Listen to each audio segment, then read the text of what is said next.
Hey everyone, it's Jason. Welcome to another Primal The Awakening on unboxing. This is for the Ice Expansion. Not super cleverly named, but it works for what it does, is it adds the ice elemental monsters and weapons, equipment, and all the stuff associated with that. I think originally it was called the Aurora Borealis expansion. I don't know why they changed it to just calling it ice. Maybe it was just easier. But yeah, so this is one of the, there's three main elemental expansions, like 2 new monsters each, new weapons for the core box, forge items, all the other fun stuff you're going to need to go with that element. You can pick up one, you can pick up multiple. It'll also add more quests for the campaign. If you were watching all my other videos for Primal, you would have seen that during the campaign video, they do mention, like unlocks quest 36 for the feather expansion, or so on and so forth. And then these are these. So if you don't buy these, you can still play all the core stuff. If you purchase this, you have to have the core set to play it, because obviously it's an add-on, it's the expansion. But you are not required to have all of them. And then there's the addition of having the extra hunters. And how do they work? Any elemental stuff that you purchase, if you buy the extra hunter pack, or if you want to see that video, you'll see that they do have like the ice weapons or so on. They won't be usable unless you have this expansion, even though they come in that box. But this only has stuff for the core stuff, so it doesn't contain any extra stuff that works with the extra hunters. Alright, so let's kind of hop in here and see what we got. So we're going to have our rulebook here, just the ice expansion. Let's just a brief overview of everything that's in here. 2 new monsters, a bunch of different cards for everything. We'll look at those as we go through. There's some new rules, campaign expansion, some new keywords. We'll look at them too. But I just mentioned here, like, here's the campaign book. Here's the quests, just mentioning those, how they work. Same thing as before, but the difference would be is if you unlock quest 46, for example, you have to grab this campaign book called the Northern Stars to be able to use it. And then it has the two extra expeditions. We have Sirkaaj, and his 2 different expedition modes. And then we have Mamurrak. That's cool. So that's all we got in there. Just real simple stuff. We'll look at them keywords kind of when they pop up.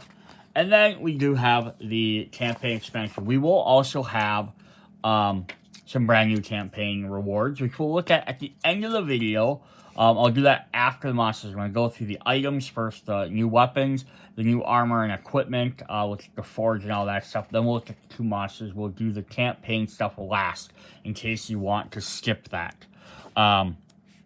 But yeah, so this just brings up in there, then it has the same thing, quest scenarios, brings up if you're doing quest 46, you know, and there's 2 for each monster, and then the end stuff, which has that, and then how you unlock your rewards and all that fun stuff that goes with the quest campaign.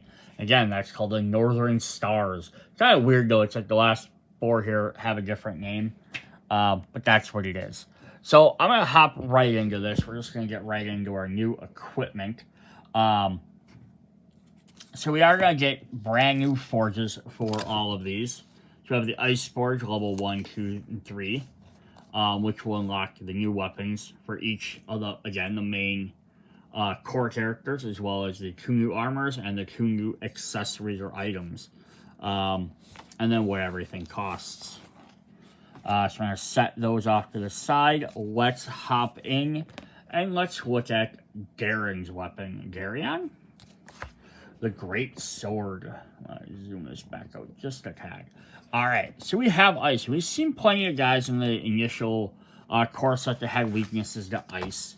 That's right, what's this going to do for us? It's the Frost Blade. Has 5, 6, 5, and 4. So a little bit more focus on maneuvers, and a little less on dodging. So when you play a stamina cost, you pay the stamina cost of a maneuver, you may increase that cost by 1. If you do, deal 4 damage. Ooh, that's kind of cool. So you can make your cards cost a little bit more, but you get some extra free damage out of it. And it has 4 damage to begin with. Then when we upgrade it, of course, they always change the art on him a little bit. Gets like some chains on there. That's kind of cool. As little dragon heads to the hilt. It's neat. Goes up to 6 damage.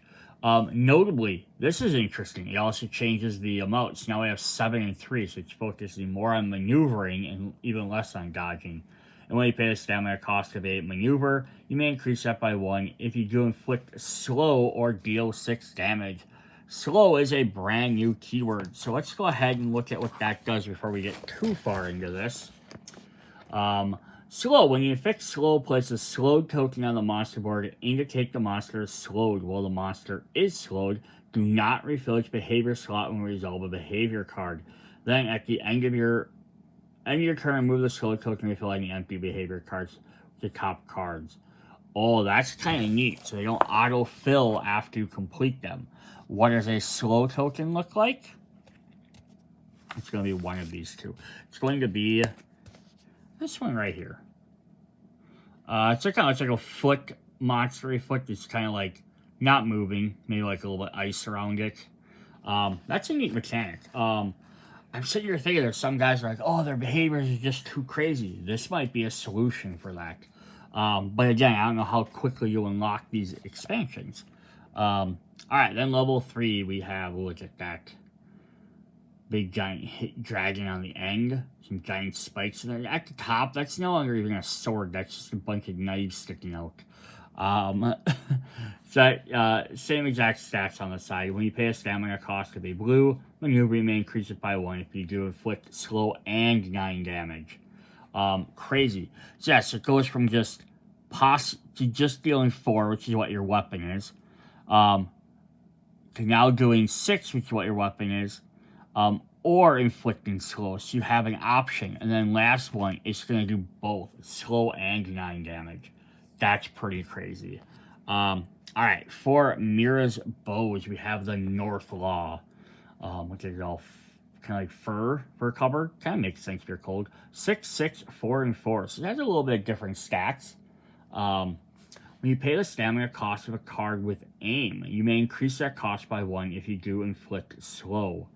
Interesting. So they're both, so far both these have some of the paying extra cost to do slow stuff. Hers are specifically aim cards. Let me upgrade it, get some little fours, get some little horns on there, some more fur. Stats stay the same.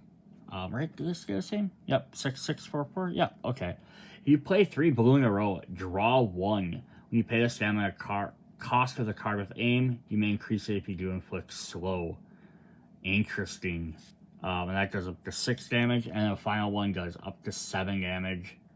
Because now it's just bigger. Her big spikes in the front. If you play 3 attack cards, now it doesn't even care if they're blue, just draw a card. And then when you pay the cost of a stamina, you may increase it by 1 to inflict slow. So she can always inflict slow no matter what, as long as it's an aim card. So it's more specific versus Darren's had to be blue cards. But she has a chance to keep drawing extra cards. Interesting difference between them. We have, for Thorg, we have Frojlark. Maybe Frolark. His massive hammer. It already has giant, like, wolf heads on there. So, 5, 6, 4, and 5. So, higher maneuver, a little less parrying. When you play a card with impetus, inflict slow. Interesting. So, his just straight up anytime you play one of those. Cool. We upgrade this. We're going to get some, like, extra fur on there. Some more, like, frosty crystals. A 3rd head. That's awesome. Stats stay the same. When you play a card with impetus, inflict slow. When the monster is slowed, the front side is considered to be exposed. Oh, that's great for him. He likes to stand in the front and bash him in the face anyhow. That's cool. And then the 3rd one has some giant ice crystals on it. When you play a card with impetus, inflict slow. When the monster is slowed, the front side is considered to be exposed. And Frojlark does 2 extra damage. It does up to 10. That's awesome. I love these weapons. We have Ice Wall for Linar. A pretty shiny shield, little ice on his little tiny sword. 5, 5, 5, and 5. His goes straight down the middle, but he has Retaliate. Play a yellow and a blue, inflict slow. I wanted to read how retaliate works, just in case we don't remember. That's the only one that specifically mentions a keyword in here.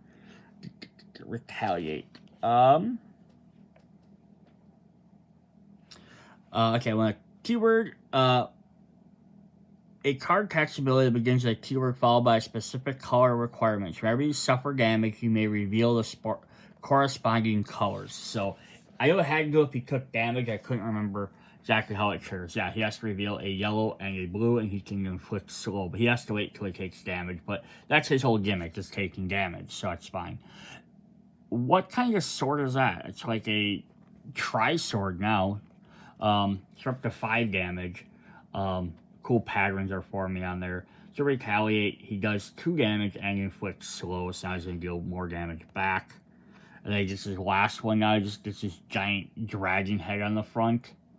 And it says, retaliate, yellow and blue deal 3 damage, inflicts slow. While the monster is slowed, Ice Wall has plus 2 damage. Cool. So it'd be really cool with all of these is, right, if you inflict slows, it only lasts till the end of the turn, right? Yeah. Darn. So I was hoping I was going to be like, oh, you could like team up with each other and inflict slow for a round. But still, stopping their behavior cards from being played or from refilling could be very helpful, right? You know, like, oh crap, you know they're going to have a bunch of triggers, right? Reaction or like rampages. Hit it off your first card. Play a red card, trigger 2 rampages. That's half the thing done. Now you don't have to worry about for the rest of the turn. Yeah, you have to survive that one round or one assault. But then after that, you're free for the rest of the turn. The rest of your cards to do whatever you need to do. So that's pretty cool. Awesome. Let's take a look at our equipment. We are going to get some frost armor, level 1. Let's zoom in a little bit there. And these don't have different art, but this has 6 health. Start. Add an exiled card to your hand or exile the top card of your deck. So exile is one of the other new player keywords. The other one's for a monster. But exile says, when you are instructed to exile a card, put that into your exile zone. Each player has an exile zone, which is a game zone outside the field. Interactions with exile are dictated exclusively by his abilities. So this is slightly different than other games when usually something says exile. It means completely remove it from the game and you're never allowed to touch it again. This is just, hey, you're pulling it out of your deck or your hand or whatever, but you might have something that puts it back in. But this is that. Add an exile card to your hand or exile the top card of your deck. So why would you want to exile a card of your deck or the top of your hand? Or why would you want to do this? If you exile a top card of your deck, one thing that's going to help, it's going to thin your deck out. Maybe you need to get something quicker, right?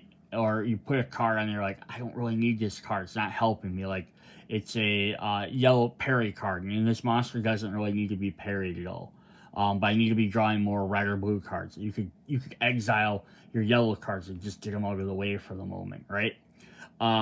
Also, the fact is just with this specifically, at the start of your turn, add an exiled card to your hand.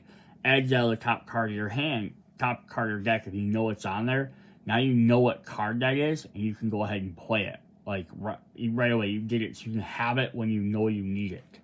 Rather than having to search your deck for it. So that's the other reason for that. That's pretty cool. Level 2 is going to give us up to 13 health. Add up to 2 of your exiled cards to your hand or exile the top card of your deck or discard pile. Discard pile is helpful because you can see what's on there a little bit easier. And then level 3 is going to be 18 health. Add up to 3 of your exiled cards to your hand or exile the top card of your deck or discard pile. When you focus your mastery, you may exile up to 2 cards from your discard pile. So again, the idea I think is this is so that you can specifically find what cards, especially your discard pile, right? I just played this last card I played. It was a good finisher card or it was a really good end card I played. My big damage. You can know, oh, it's there. You can exile it. Then the next turn you can pull it to your hand so you have ready to use during that turn. That's pretty sweet. All right, our Frost Helm, who has 4 health. Says, during the monster upkeep phase, if you're in the front sector, you may reveal a blue maneuver from your hand to reduce the number of struggle the monster gains by 1. Only one player can trigger this ability each round. Hey, that's not even terrible, right? A free reduction just for playing a card. I mean, it's limited because you have to be in the front sector, so this isn't going to work for every single person every time, but it is still pretty neat. Did the armors gain different artwork? They did. I don't know why I didn't notice that. They do. It's the items that don't gain artwork. So the armor did gain different artwork. I forgot about that. I was thinking the items, the small cards didn't, but it's just the items that don't. Yeah, it looks like it's pretty badass. I noticed the helm got really cool. That's why I noticed it. So there's level 2. Which has 9 health. During the monster's upkeep phase, you have front sector, reduces struggle gains by 1. Cool, so it's still in the front sector, but now you don't have to reveal a card, which makes it even better. And then if we get level 3, during the monster upkeep, reduces number of struggle by 1. Just during the upkeep, reduce number of struggle monster gains by 1. So by the time you get to level 3, it's reducing it 1 every turn. Which again, might not be crazy when they're gaining 1 per player. But again, you're playing 4, now they're only gaining 3 every turn. That can be very helpful. That's cool. And again, some of these are going to work for better. Some hunters are going to use these better than other ones. And same thing as some monsters will be affected by these more than others. Alright. Then we have our items. We have Frozen Boots, level 1. Ignore the effects of water and ice terrain. Oh, I love that it adds water in there as well. So it's not just the ice, so it makes it a little bit better. What does ice terrain do? We haven't looked at that yet. So new terrain, ice. At the end of your turn, if you're in a sector with an ice terrain and threatened, exile the top card of your action deck. Interesting. So basically, yeah, if you're not using the armor, which lets you play around with them exile cards, this is just getting rid of cards out of your deck. It's weakening your deck every turn, which, you know, again, if you don't have a way to draw them back in, that is definitely a bad thing. If you're playing with the helmet, then that should be really cool, but this could be another way to avoid it if you don't want to use that helmet. That's pretty cool. Ooh, then we have level 2. We also get to now ignore the effects of water, ice, and sand. That's pretty cool. So we get to ignore the sand as well, which again hinders movement. And then level 3 is water, ice, sand, and swamp. Do we have swamp in the main game, or is I don't think that's an expansion one, is it? I double check. I don't remember swamp. The sand makes you increase your stamina cost of movement by 1. And swamp must be in the, I'm guessing, the Venom expansion. I'm gonna grab the book quicker. We're gonna see what swamp does. Alright, so from the Venom expansion, Swamp says when you pay the stamina cost for a green dodge card, if you're in a sector with swamp terrain, increase that cost by 1. So like where sand makes you, water makes it so you can't play stuff in sectors, you can only play 3 cards. Ice will make you eventually exile cards from your deck, which is very bad. Sand makes your movement cost more. And swamp is going to make your dodge cards cost more. Because you're kind of stuck, so you can't move very fast. That's pretty cool. I like the fact that, yeah, it's incorporating another expansion. If you don't have swamp, not a big deal. You don't ever need to actually upgrade to level 3, right? So that's kind of fun. That is neat. Alright, then we have our last item, is we have the wrist bow. If you pay a dodge, a defense card, if you paid with blue, deal 1 damage. Oh, okay. When you play a defense card, if you paid with a blue card, a maneuver, deal 1 damage. These guys are really, this expansion is really focusing on maneuver cards. I wonder if the other two will do something similar to that. Like maybe like Feather will be parry or something. Maybe Swamp will focus on dodging. Because we already saw that with this Swamp. That'd be interesting. Level 2 says if you pay a dodge card or a defense card, if you pay with a blue, deal 2 damage.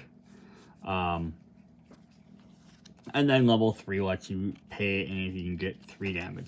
So that's pretty cool. That's a neatest way ahead. You're going to play a high bunch of blue cards, which a lot of these weapons do. You got to do some extra damage with it. But they could be some good combinations with other ones. Awesome. Those are those. So then we also have our 4 expansions cards. I'm not going to really look through those too much. We have already seen our talked about ice trains, so let's look at that. Those are little ice trains. We do have one more marker up here. This is the Glacian track for one of the monsters. This is for Mamurrak. So speaking of him, I believe he's our first monster up. So let's hop in and take a look at him. Let's look at his quote-unquote manager. Yeah, so again, like all the monsters, one usually some sort of oddball, some sort of like monster creature. This I called like a mammoth, like an ice mammoth type creature, an ice beast. I'm not really sure what he is. Not really like a mammoth like elephant. He has big crystal ears. If we look at his card here, get a little bit better. He has ice beard. Frozen all the way down his body, which is really cool. He has his extra little track up there, his Glacian track. He is weak to fire, makes sense, he's ice. Crystal, guess maybe shatters ice. And then Feather. And I was trying to figure out in the other videos, I'm like, what was Feather? Like, that doesn't make sense. I wonder if Feather is kind of just to be like, either like flight or speed. Like, they're above guys or faster than them because they can fly. But yeah, so here he is. He looks pretty dang cool. Like, his tail has all the little ice spikes. Just be careful. They are kind of sharp. I did stab myself a couple times picking them up because I grabbed him by the tail like apparently a moron. But yeah, that little ice effect and like fur all over them. I'd love to see someone paint these. I would love for someone to come paint my miniatures, to be honest. But you know, that's what that is. So alright, let's jump into his stance cards. We're gonna do the same thing we've done with previous monsters, is we'll look at them kind of side by side so we can compare them. So we have the prologue, level 0. For stance 1, Mamurrak has skills on all sides. He's slow, of course, he's going to get hit. 3 toughness per player, 1 damage. At the start of the round, increase the Glacian level by 1.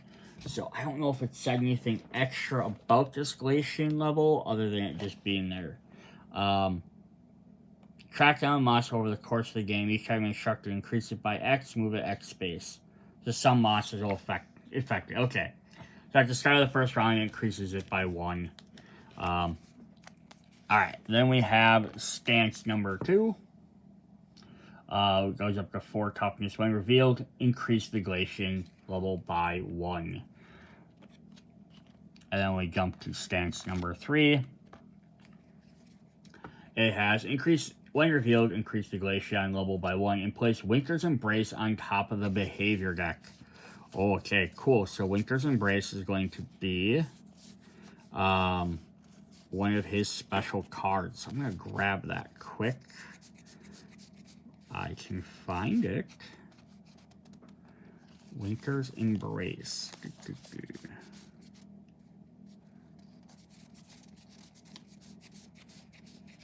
I don't have a card called Winter's Embrace. Am I missing something here? Maybe I'm missing something. No, there might possibly be a misspelling of something. Because I do not have a card called Winter's Embrace. I have a card called Winter's Claw. So one of his cards might actually have the wrong text. So we will hold off on that for a moment, and we'll come back to that. But it's good. So it should trigger something to come come out and be on top of the deck. We'll take a look when we get through all the cards. Maybe we can figure out which one it's supposed to be. Alright, let's look at our next level. So if we look at level 1, aggression level 1, we have stance 1, start of the round, increase the glaciation level by 1. So it's going to be the same stuff for each one, just again with a higher toughness. Stance 2 increases it by 1. I'll have to see how his behavior cards work with them. And then the third one is increase it by 1 and place Winter's Embrace on top of the behavior deck.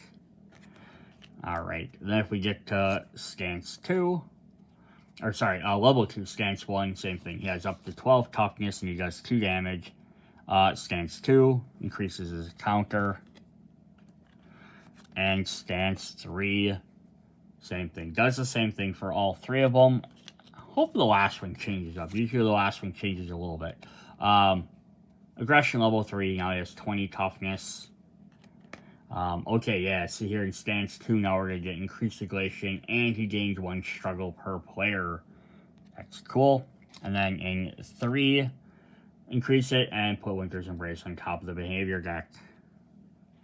Alright, so yeah, he's just, each round he's eventually going to have up to 3. So I wonder if that's the only way for him to increase that, if there's any other way.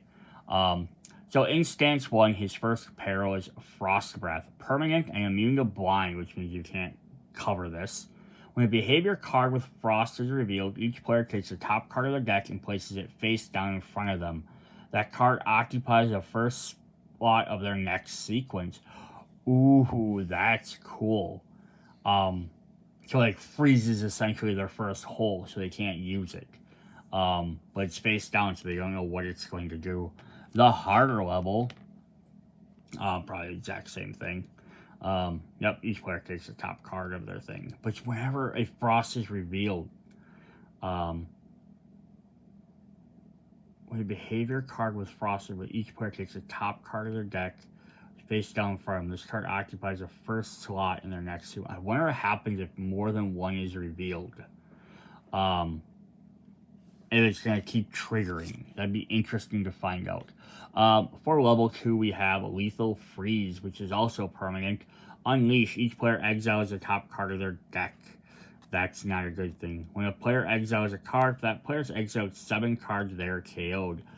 Oh, so this is cool, right?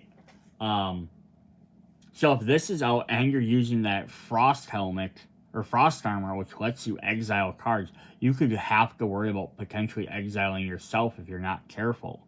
Because that'll keep letting you exile more cards. That's kind of neat. So against him, that might not even be the best armor to use. Unleash. Each player exiles top 2 cards. If they have 7 cards, they're exiled.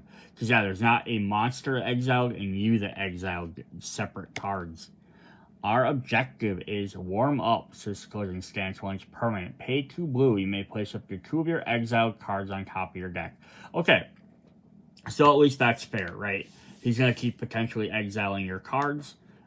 This will actually work for you, a way to potentially get them back. So that way you're not just always worried about him exiling your stuff. Especially at the ice, right? You're playing on the ice. This is at least helpful for that.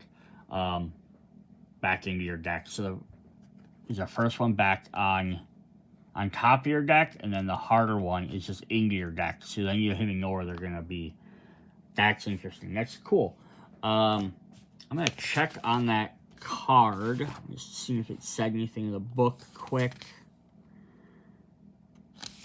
No. Yeah, put Winter's Embrace out of the behavior deck.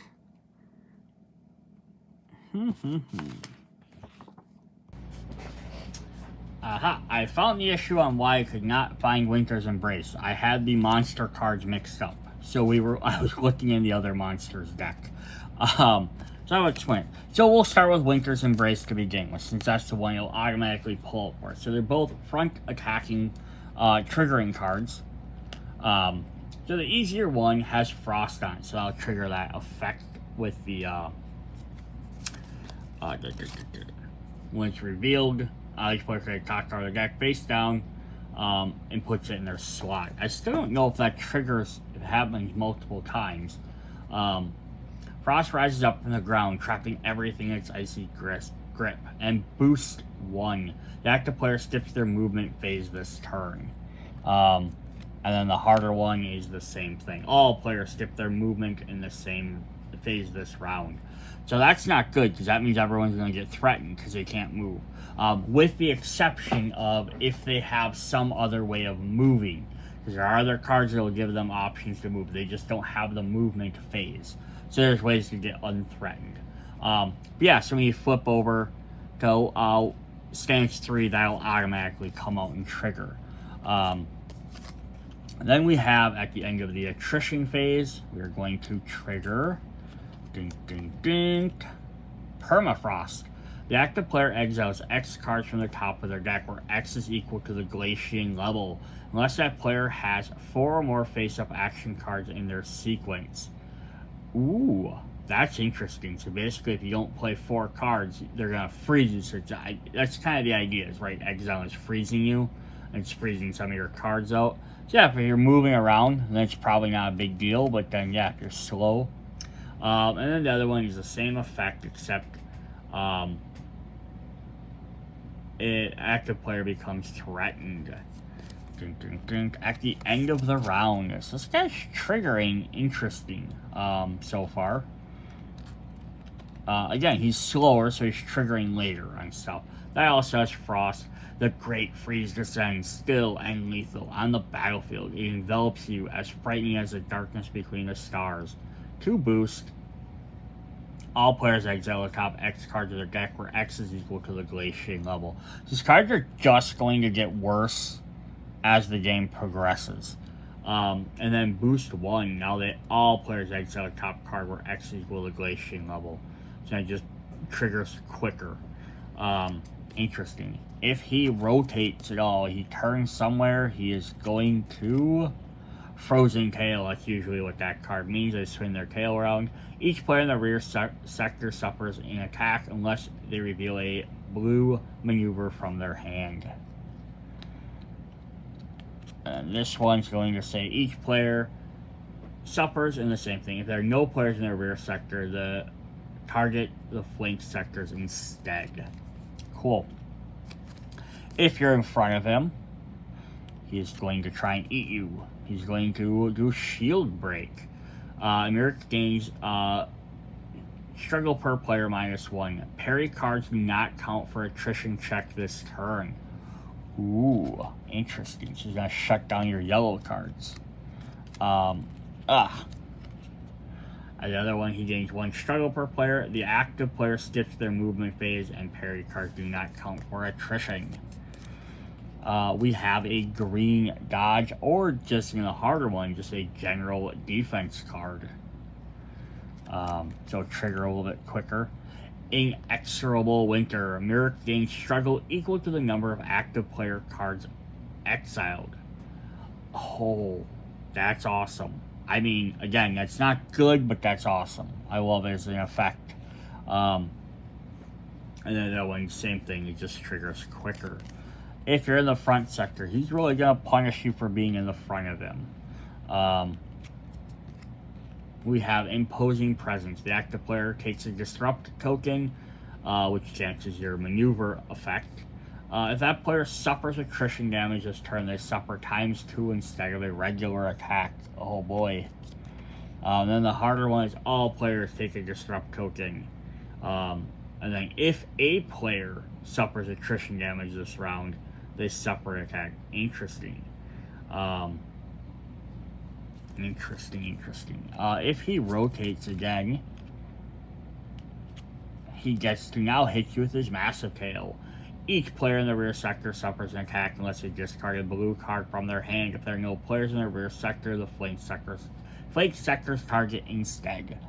And then the harder version says each player in the rear sector suffers 2 attack unless they discard a blue. If there are no players, it targets the flanks instead.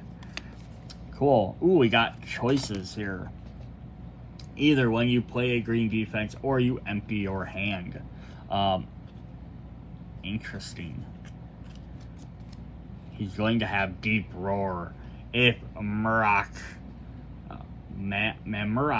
has 1 struggle or more per player, all players exile the top card of the deck. Well, that's not even so terrible. The harder one is if he has one or more struggle per player, all players exile the top 2 cards of the deck. Again, that's not great, but it's not the worst. Then the last one is at the end of the attrition phase. Notice, none of his involve attacks, so you can attack him all you want. He's not going to respond to it. He also had no rampage cards. Again, I think it's because he's a slow hulking beast. He's not going to react multiple times. So that's kind of interesting with the whole slow effect where stuff doesn't re-trigger. So you're probably not going to trigger multiple things in a turn. Like I mentioned, if you played an attack and you had 2 reactions, it's not going to happen with him. His Frozen Ground, the active player exiles X cards from their sequence where X is equal to the Glacian level unless they have a green card in their sequence. And then in the other one, same effect, except Mamurrak gains 1 struggle per player. That's cool. So yeah, he's a really neat effect. He's going to be all about trying to exile your cards and slow you down. But he's pretty vulnerable all over the place. You can hit him in any zone at any time. Just avoid trying to be in his mouth area for most of his cards. Yeah, there's his Glacian level is just going to go up each level. There's no way of reducing it. He's not going to spend it, so just keep in mind that as you get through the game, as you start knocking him down more and more, he's just going to become hard. His effects are going to become harder and harder. So you want to try and definitely take him down. As he exiles your cards, your decks can get thinner and thinner, and then you're going to have to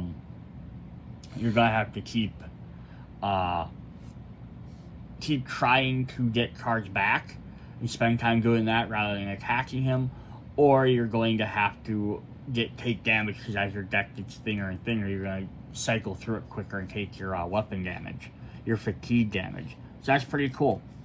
Alright, let's hop into our second monster. We'll move these off to the side. We have a Sirkaaj. So, let's say all of them usually are like a monster or a dragon. This I call like a little ice dragon, I guess. He's kind of more of like a lizard beast. He's really furry. I don't know if, I guess he would be a representation of a dragon. Doesn't really look like one though. What is this? Some giant spikes on his tail. He's going to get a lot of probably turning effects is my guess. He has a weakness to horn, metal, and venom. I'm guessing venom because he's very fleshy, looks like. Horn and metal, I think he's just hard. Like, he probably, again, I think he's very durable. He's not very durable. Like, he doesn't have armor. So there he is. Ooh, look at that. Well, armor-plated, like, face almost. And then the rest of it just has, like, a furry beast. Which I like that, because he's like a frost creature. He's like a little covered in fur to help protect him in the frost. But then look at this tail, though. It's like half his body is his tail. It has a big giant spikes over it. He's going to be clubbing you with this tail left and right. So I feel like Mamurrak, you didn't want to be in his face sector. I'm guessing this guy, you're not going to want to be in his rear. Well, let's see what he does. So we have Stance 1. At the start of the round, gains 1 struggle per player minus 1. Okay, so that's nothing terribly special. But the prologue are always kind of a little lackluster for that. So trying to just get you into the idea of the character. In Stance 2, revealed, gains struggle equal to the total number of exiled cards.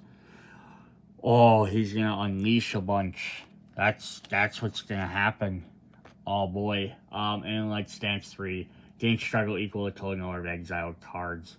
That is exactly what he's going to do. He's going to unleash constantly. In level 1, we have Stance 1. Gains 1 struggle per player minus 1. In Stance 2, struggle equal to the number of exiled cards. And then Stance 3 should be the same thing.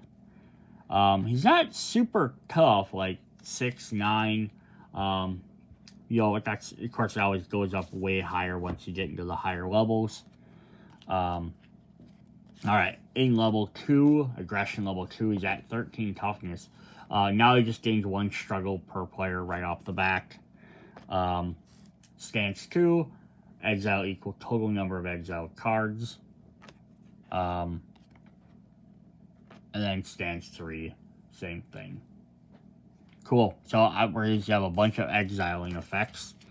And then level 3, the hardest difficulty for him, 22 toughness, gains 1 struggle per player. When revealed, total number of exiled cards, and then the same thing for the last one, it looks like. Up to 28. So not even the highest as some of the other guys, but still going to be interesting. However, he's going to have something that does it if your deck runs out, or you run out of cards. We'll see how it works. He has his first peril. It says, Out for Blood. Permanent. When a player suffers an attack, they discard the top 2 cards of their deck. Okay. So that's not always great, because he's just discarding their deck, but at least he's not exiling them, I suppose. And they flip it, it's going to discard the top 3 cards of their deck. But that also means, though, combination with exiling means every time your deck runs out, you take that fatigue damage. So if he's exiling cards, you have less cards in your deck, and you're discarding them more often, it's going to be harder to keep getting to use those cards. Let's get a second one here. We have, in stance 2, we have Wrath of the Beast. Permanent. Unleash. Yep. Figured that. Player with 5 or less cards in their deck suffers ×2 damage instead of the damage from Unleash. Oh, that's cool. So, yeah, if you have 5 or less cards, so between exiling and then the first one with him discarding cards from your deck, he's going to be trying to knock your deck down as much as possible, as often as possible, so that he can do Unleash and do twice as much damage. The harder one says, oh, cool. So he has permanent, he has Infuriate 2, 6, and 9, and then the other one's the same effect. So Infuriate is, during the upkeep when he's gaining Struggle, all players have to figure out how many aggro cards they have. If collectively they have 2, 6, or 9, he gains either 1, 2, or 3 extra struggle. So he's going to gain extra struggle potentially every turn, which then will help do his Unleash effect. Awesome. And then level stance 3, he has Frostbite. Excuse me. When he suffers a wound, the aggro player exiles the top card of the deck. Then they suffer damage equal to the number of their exiled cards. That's mean. So, throughout the entire game, every time we take damage, we're discarding cards. And then every time, by the end, every time we damage him, we have to exile a card, so we lose cards from our deck. And then we take damage equal to the exile. And then in the middle, if you have less cards, because you're exiling from one or discard, he's going to hurt you. Oh, he's so mean. Especially compared to the last guy. So he suffers when each player exiles the top card of the deck. Then each player suffers damage equal to the number. So the hard one's even harder. I love it and I hate it at the same time. Our objective is warm up, same as the other guys, same as Mamurrak's, except this one is 2 green. I thought his was 2 blue, if I remember right. Yeah, his was 2 blue. This guy's is 2 green. So the other guy's like maneuvering around the big guy because he's slow. This guy's dodging because he's faster. Place of 2 of your exiled cards on top of your deck in the order you choose. That's cool. It's slightly different because you also get to choose the order. For playing on the harder one, though, it just puts them back into your deck. But hey, the fact you get potentially get your cards back is always a bonus. Let's see what his cards do. So we have red. Of course, he's going to get trigger from attacks. He's a little bit more of an aggressive character, it looks like. Anger. He gains 1 struggle per player -1. The active player becomes threatened. If they're already threatened, they suffer damage. And the other one is just 1 struggle per player, same thing. Ooh. If he moves, which is usually a tail effect, it sure is with this guy's spiked tail. Each player in the rear sector suffers an attack unless they discard a defense card from their hand. If there are no players in the rear attack the flanks instead. And the other one is going to be each player in the rear sector suffers unless they discard a green card. So it should specifically be a green card instead. Cool. Oh, and he has some yellow ones too. So the other guy didn't have yellow either. So they're kind of playing the opposite ends. Flush of Death. Gains 1 struggle per player, then all players draw 1 card. Hey, drawing cards is fun, except it limits your deck, and then you have less cards in your deck, right? Because you're drawing cards. Oh, he's mean and great at the same time. Then the other one is the same thing. Struggle, and the active player draws a card. So it's even less helpful because there's only one person having to do it, I guess. Interesting. If you are targeted, which might happen a bunch in here, he has Temperature Drop. The active player discards the top 2 cards of their deck and exiles the first attack they discard this way. Then players with 3 exiled cards or more suffer damage. Ooh, you're going to really be trying to bring those exiled cards back constantly. Exile top 3 cards of your deck and exile the first red card they discard. 3 exiled cards or more suffer damage +1. That's cool though. It's also triggered. It's like triggered usually happens when there's other effects obviously do triggered, but the big ones if they don't move. It kind of makes sense. If you're not moving in this icy area, you're going to get a temperature drop. So with the red attack, we're going to have Revenge. The active player becomes threatened if that player is already threatened. They suffer an attack. Or just an attack card. The active player becomes threatened if they're already threatened. They suffer an attack. This triggers more often.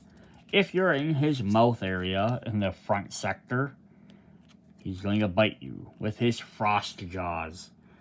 Which, yeah, those look pretty nasty.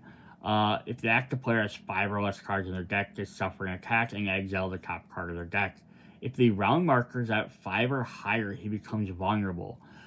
Ooh, interesting. I don't think we've seen anyone so far that's really mentioned the round marker other than, I think it was Vraxian or Kaijera, one of the 2 fire guys that moved the round marker up.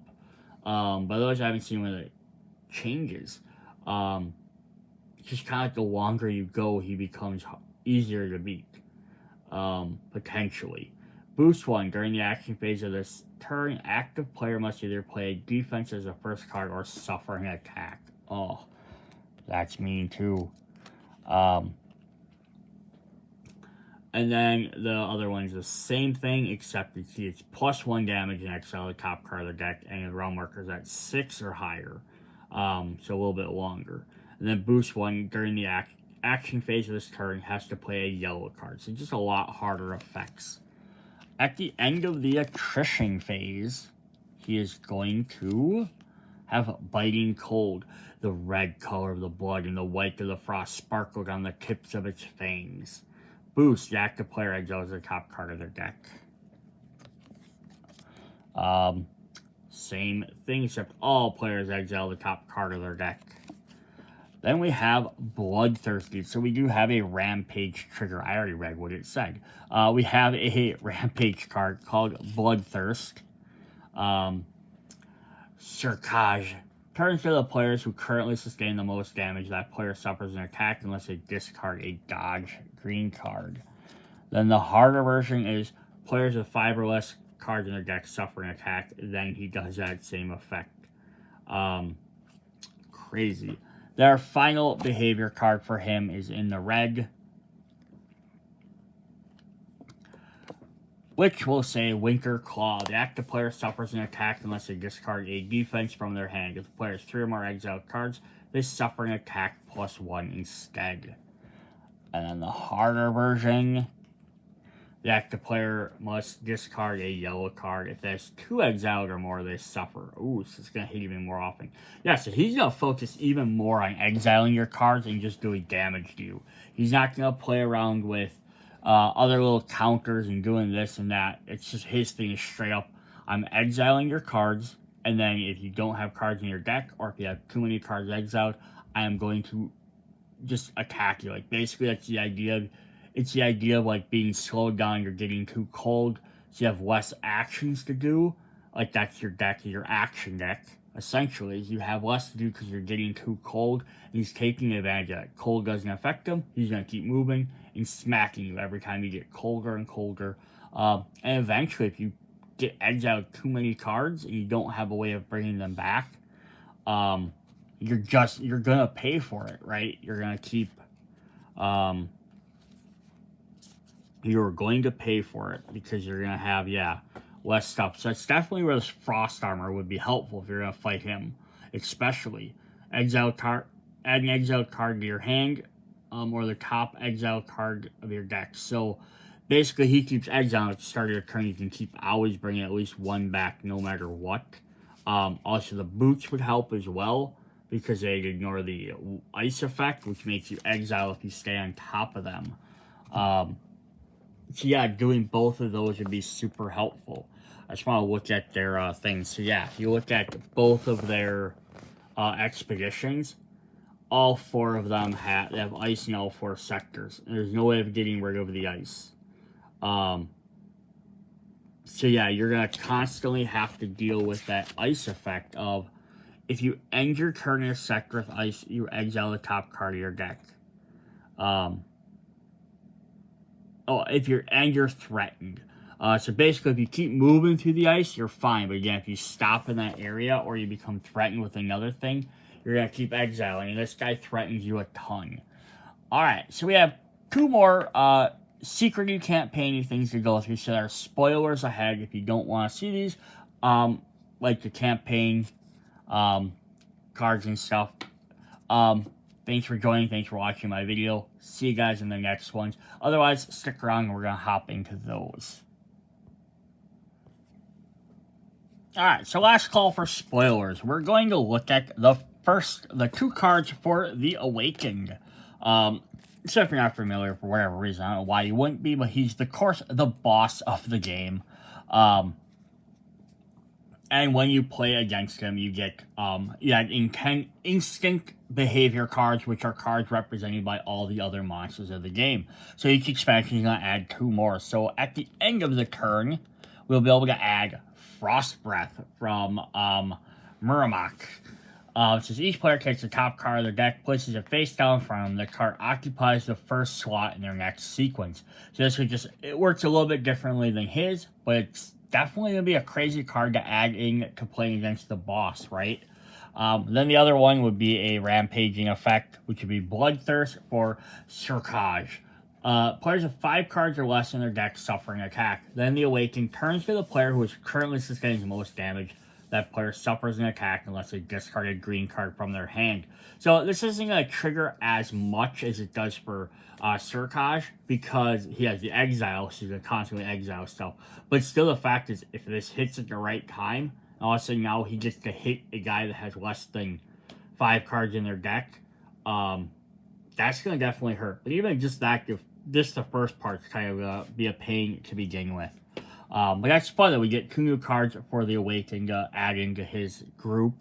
Then the last one we're going to go over is we're going to look at the campaign item unlocks. So I'm going to move one of these over.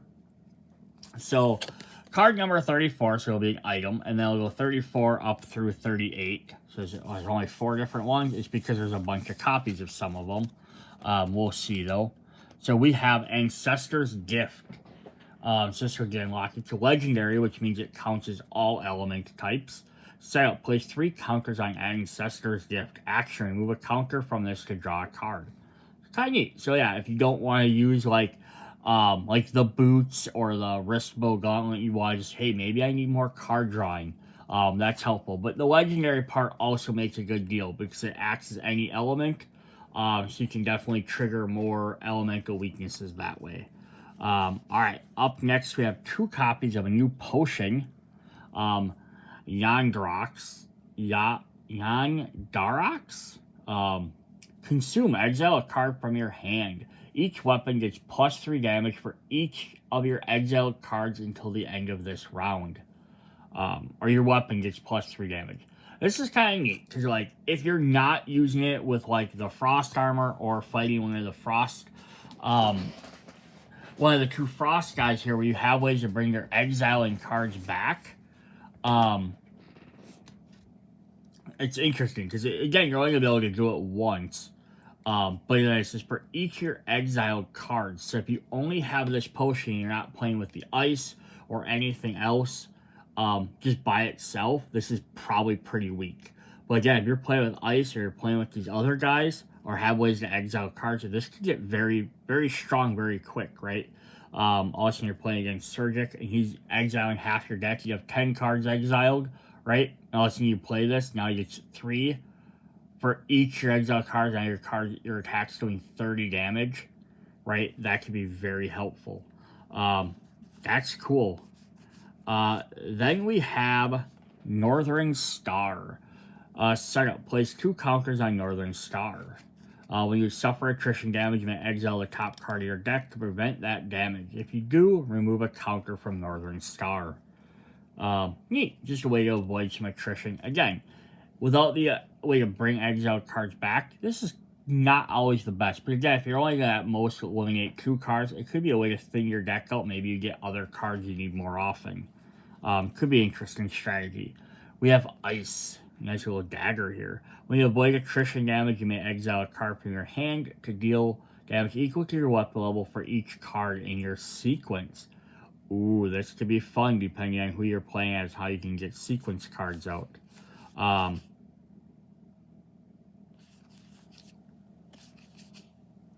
then finally, we get 5 copies of Celestia.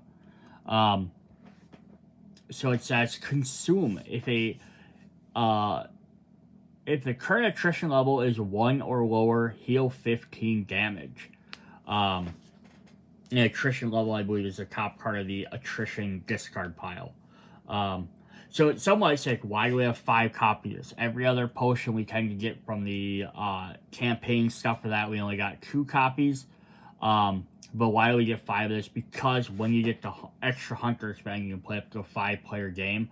This then essentially lets everyone have one of these healing potions. So each of the 5 players can each have their own better healing potion than the base game healing potion. And that's why they gave 5, because it's healing. They want everyone to have access to it. Yeah, it's going to heal better than the base game, but it has the held back part of it has to have the attrition level of 1 or lower. It's probably going to happen most of the time, but there could be certain situations you're like, I really need to heal, but I can't use this card. So that's pretty cool. Alright, that is our Ice expansion for Primal The Awakening. Hope you guys enjoyed all this stuff. Definitely come back, check out the other 2 expansions with Venom and Feather. And we'll definitely sell the extra cool stuff we have there. And then the extra 2 hunters, which we're going to do last just because they have equipment cards that are based off of the 3 expansions. And I'd rather go through the mechanics of the expansions first. Then if you watch the hunters last, you'll be like, oh, okay, I kind of get how these all worked. Although we will review them during that expansion too. Alright, see you guys later. Bye.